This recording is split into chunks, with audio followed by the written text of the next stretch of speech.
فاذكروني أذكركم واشكروا لي ولا تكفرون يا أيها الذين آمنوا استعينوا بالصبر والصلاة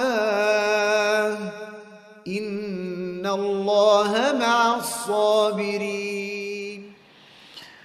Jabir bin Abdullah qala dakhala rajulun.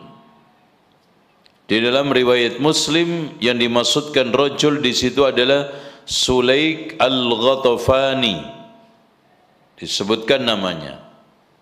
Ya, Pak Rojak, masya Allah. Khusyuk apa ngantuk? Khusyuk, alhamdulillah. Dakhala rajulun yaumal jum'ah, hari Jum'ah. Ini mic-nya kurang enak, kenapa ini? Fit apa mental suaranya. Baik. Dakhala rajulun yaumal jum'ah, hari Jum'ah. Ini.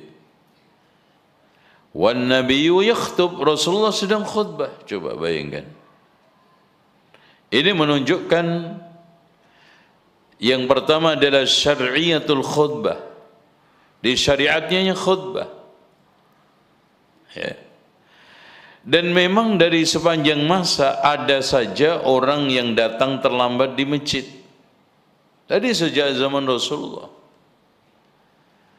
Tapi mereka karena uzur.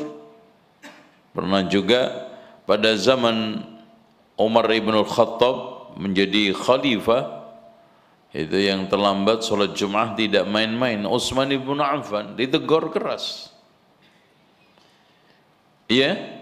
Dari fakta yang ada dan teguran Umar ini menunjukkan orang itu usahakan tidak terlambat ke masjid untuk datang sholatul Jum'ah.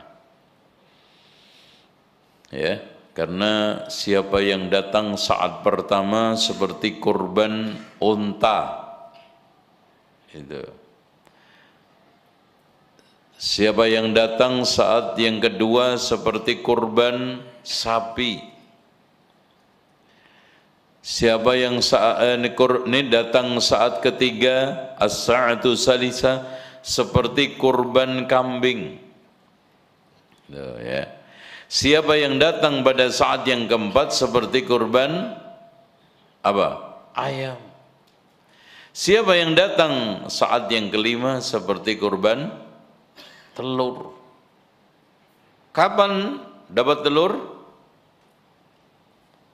Saat kelima, kira-kira jam berapa itu? Ada yang tahu? Wallah. Saat yang kelima itu kira-kira jam berapa?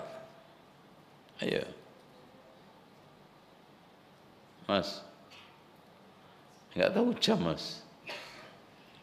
Dari terbit matahari sampai zuhur masuk itu berapa jam? Berapa? Berapa? 6 jam. Paham? 6 jam.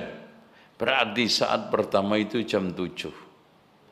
Saat kedua jam 8. Saat ketiga jam 9. Saat yang keempat jam 10. Saat yang kelima jam 11. 7 kan 6. Terbitnya 6 kan? 6 7, 8, 9, 10, 11 pas. Jadi 11 sampai 12 sampai imam naik mimbar itu telur. Masa antum tiap Jumat dapat telur? Mundadar ente. Sekali-kali dapat ayam, sekali-kali dapat gitu kambing. Syukur-syukur unta. Oh, enggak kerja dong. Itu ya. Intinya dipersiapkan dengan baik, kecuali khatib. Khatib itu boleh datang terlambat. Bahkan dianjurkan dia itu datang paling akhir. Karena ketika wa idza kharajal imam, imam itu keluar maksudnya tampak di mimbar, ya. malaikat itu tawwatis suhuf, menutup sahifah, wa sami'u dzikra, mendengarkan khutbah. Itu ya. Nah, wan nabiyyu yakhtub. Dari sini hadirin sekalian menunjukkan pentingnya salat tahiyatul masjid. Bayangkan Rasulullah memerintahkan seorang untuk salat tahiyatul masjid di saat-saat yang paling krusial, yaitu wajibnya kita mendengarkan khutbah. Bagaimana kondisi normal tidak ada kewajiban apa-apa? Nggak ada alasan. Ya. Oleh karena itu Imam Syafi'i sama Imam Ahmad berpendapat disyariatkannya solat tahiyatul masjid bagi orang yang masuk sebelum duduk. Makanya di dalam hadis yang lainnya Rasulullah mengatakan, idza dakhala ahadukum al-masjid fala yajlis hatta yusalli rak'atain. Jika di antara kalian masuk masjid, jangan duduk. Berarti larangan, jangan duduk sebelum sholat 2 rakaat. Kenapa? Karena di dalam kondisi kita mendengarkan khutbah itu wajib, Rasulullah memerintahkan orang sholat. Makanya sampai di antara para ulama mengatakan sholat tahiyatul masjid ini adalah wajib. Ya. Terus bagaimana dengan hadis Rasulullah ketika ada seorang yang bertanya, ya Rasulullah, ketika saya sudah menunaikan solat 5 waktu, apakah ada kewajiban lain? Rasulullah menjawab, la illa an tatawwa', tidak kecuali kalau kamu ingin menunaikan yang sunnah. Bagaimana menggabungkan ini? Menegaskan solat yang kaitannya solat fardu, bukan solat wajib. Karena di antara para ulama membedakan antara fardu dengan wajib. Kalau fardu itu dasarnya nas sharih jelas, kalau wajib itu dasarnya ijtihad. Meskipun Syekh Muhammad ibn Shalih Al-Utsaimin di dalam syarah syarah Bulughul Maram tidak tegas mengatakan solat tahiyatul masjid itu wajib, tapi lebih condong beliau kepada yang mengatakan wajib daripada yang sunnah. Tuh. Dan di sana ada pendapat Imam Malik, Imam Abu Hanifah mengatakan tidak dianjurkan tahiyatul masjid. Tuh, ini pendapatnya Pak Syarif ini. Masuk masjid enggak sholat, dapat dalih, bukan dalil. Nah, alasannya Imam Abu Hanifah sama Imam Malik tidak mensyariatkan satu. Wa idza quri'al Qur'anu fastami'u lahu wa ansitu la'allakum turhamun. Bila dibacakan kepadamu Al-Quran, maka dengarkan dan fokuslah di dalam mendengarkan.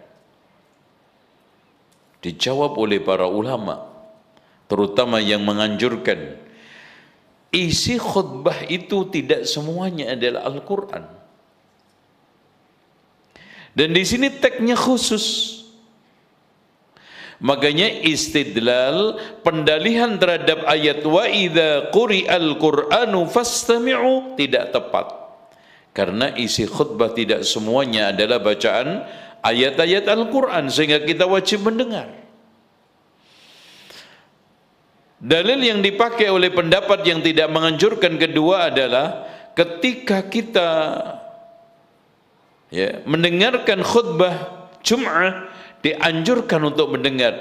Bahkan main kerikil atau kita ngomong kepada teman kita, faqad laghaut, kemarin kita telah bahas, telah sia-sia.